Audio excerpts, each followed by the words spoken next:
சாமி நீ பிரியாணி இப்படி போய் சாப்பிட்டுட்டு இருக்க?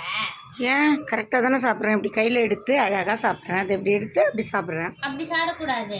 ம் இந்த கறி கொஞ்சம், ம் கறி கொஞ்சம், ம் இது கொஞ்சம், ம் அப்புறம் இது கொஞ்சம், இது கொஞ்சம் எது கொஞ்சம் இது 65 இப்படி எடுத்து இப்படி எடுத்து கொத்தமல்லி தூக்கி இப்படி போட்டு.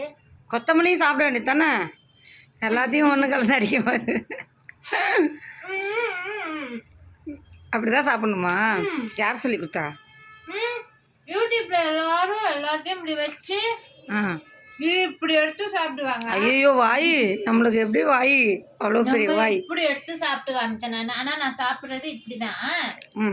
நான் இப்ப வீடியோக்காக அப்படி எடுத்து சாப்பிட்டேன். அப்படிதான் சாப்பிடணும். எல்லாத்தையும் ஒன்னா வச்சு சாப்பிடணும்.